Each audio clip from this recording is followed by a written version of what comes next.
Now, when we're talking about sensors themselves and the dynamic range within them, it's important to realize that these sensors can't actually become more sensitive, if that makes sense. So the fact that we have ISO is somewhat, only somewhat of a lie.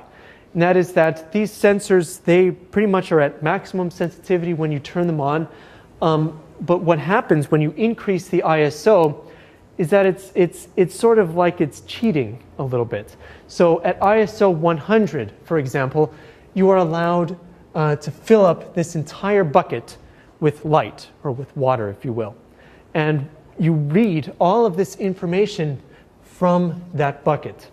Now what happens at ISO 200 is that it basically doubles all of the information within a pixel. It doesn't do this in electronics. It's done in an analog way. So it's sort of like it's sort of like turning up the gain on an amplifier, for example, or on an what you're doing is you're not actually making it, in this case, any more sensitive, but you're just making the data that you have matter more, if that makes sense. So what's happening is that you can think of it in terms of doubling all of this information that you have. So just imagine for a moment that for ISO 200, whereas for ISO 100 we were able to fill up this entire bucket, for ISO 200 now, we only fill it up halfway, and we arbitrarily say that filling it up halfway, that's absolute white. That's as bright as it's going to get.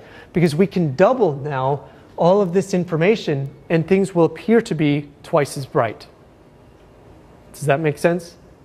So rather than just having a one-to-one relationship of brightness now, in ISO 200 we can essentially double the brightness of everything, and it's as if it is one stop brighter. Similarly, for ISO 400 we can say, okay, well, I will multiply everything by 4, and now that means that everything is going to be 2 stops brighter. Now, realize that this is only somewhat true, because as you use these smaller capacities for the ISO, you actually get almost for free a decrease in the amount of noise. So it's not as bad as this might look, that every time you're increasing the ISO, you're decreasing it by half. It's actually a little bit less than that. And if we take a look at a lot of the data that exists within this sort of technology, we see that this is actually very close to true. So at ISO 100 and 200, it's very close.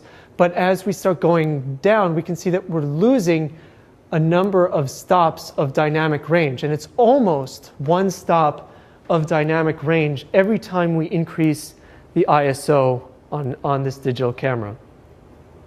So this means that to get the best quality, you have to use the lowest ISO that's possible. Now, using or having about 9, 8, even 7 stops of information is passable. That's certainly fine, because compact cameras do it all the time, and it's not that big of a deal. But you're not using all of the quality that's available to your camera. So this is not meant to scare you away from using higher ISOs, of course, because you have to in order to take photos with a reasonable shutter speed or with a reasonably small aperture. But this is just to show you what happens within the digital camera when you do increase the ISO, is that you are losing dynamic range because of the way that the camera is reading the data from the sensor. So as you increase the ISO, it's reading less data. It's considering like this half, for example, to be brightest white. And it's just going to be doubling this information that exists within the sensor. So, and again, it's not a full stop, because other noise levels do decrease while you increase the ISO, but you are losing some of this quality that you used to have. And if you remember, when we're talking about having these smaller buckets, you can see that now that fewer photons are capable of being stored in these smaller buckets, increasing the ISO is even more harmful to a smaller camera than it is to a larger camera.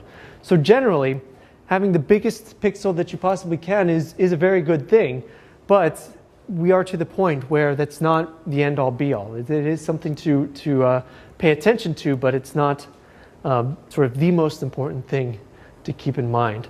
Now, so increasing the ISO can be a dangerous thing to your image quality, but many times you won't even be able to notice the difference in the photos. Having just one stop of difference isn't necessarily going to be as much as you would think when you look at it. Now, when you get to these very high ISOs, around 3200, 6400, that's when you will begin to tell the difference from these ISOs, from these topmost ones, or from the least sensitive ones, and you have to be careful there. But again, this is meant to show you what can happen.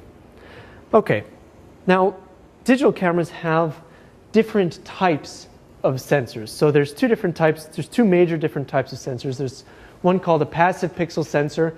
There's one called an active pixel sensor. And so within active pixel, the major one that we have is a CMOS sensor. And we also have one that Nikon developed for a little bit. I'm not actually sure if they're using it anymore, is the JFET LBcast one. And then within the passive pixel sensor, we have CCD. Now there's actually a big difference between the two. Typically, we see CCD sensors in compact digital cameras, in ones that are not as large, and we see CMOS sensors in larger cameras. And the reason for this disparity is that the CMOS sensors use slightly less energy, but they're also slightly noisier.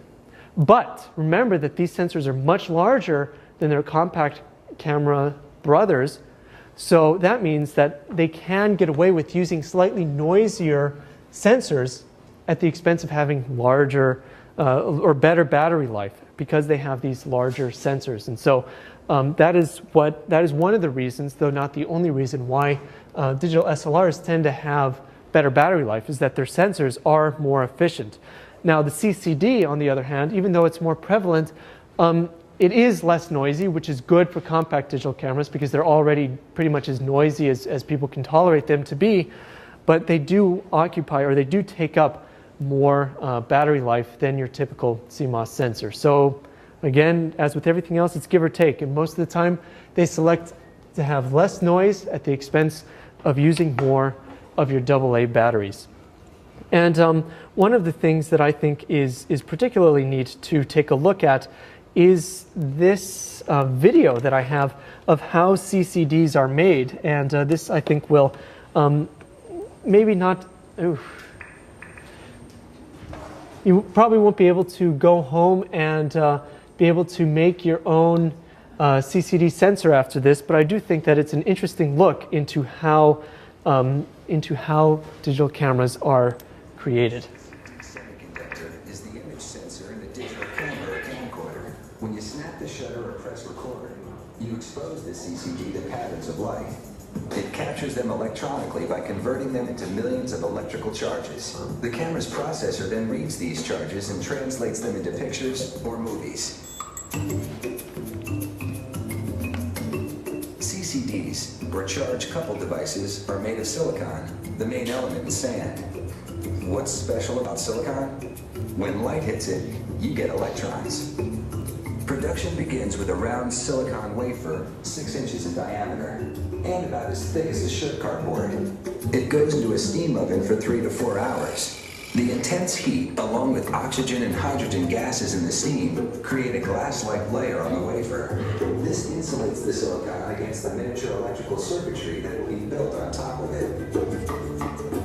But first, the wafer is covered in conductive material. This layer measures less than a micron. A human hair is 100 times thicker.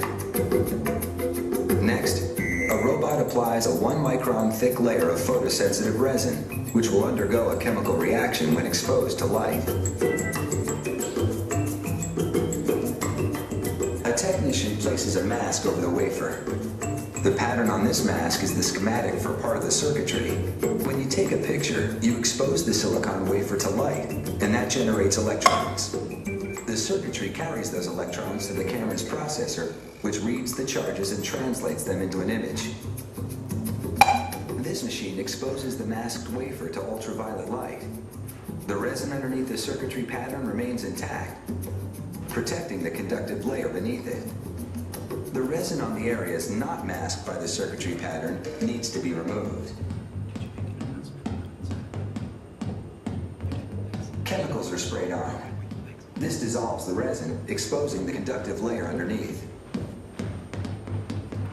Technicians repeat this entire process with anywhere from 13 to 30 masks until they've built up the full circuitry pattern on the wafer.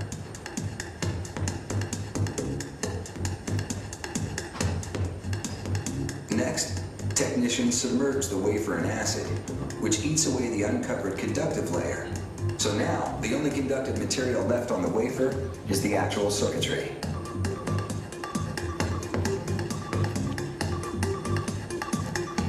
Next step, a thorough rinsing in tap water to remove the residue.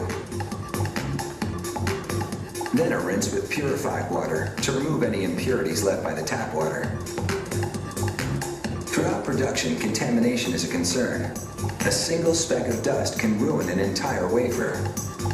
To protect and insulate the circuitry, the wafer is coated in liquid glass, then baked for 2 hours until the glass hardens.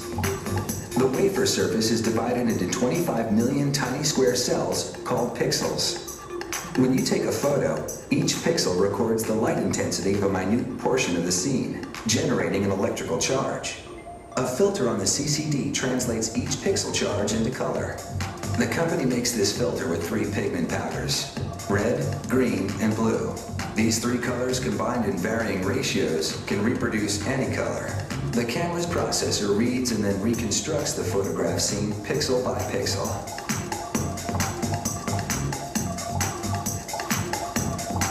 Each finished CCD undergoes a battery of automated tests to ensure that all the circuits are functional. The machine marks faulty circuits with ink. Just one bad circuit means the entire CCD needs to be discarded.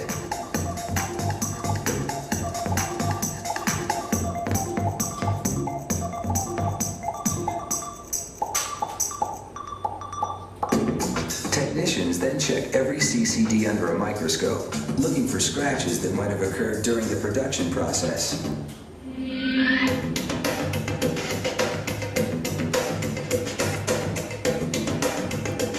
The number of pixels on a CCD varies, depending on what type of camera it's for. This one is a 25 megapixel CCD, meaning it has 25 million pixels. This company even produces a single CCD that has 111 megapixels. So the next time you say cheese, remember that you're producing a digital photo thanks to all that painstaking work that went into the sophisticated CCD semiconductor inside your camera. Now, one of the things that's interesting about this is that you'll notice that they generate each of these sensors on wafers, and the wafer is a particular size. It's kind of a fixed size, and so if you increase the size of the sensor that you're manufacturing, it takes up more space on this wafer. And generally, one of the things that you noticed on there was that it's actually kind of common for circuits on these wafers to fail.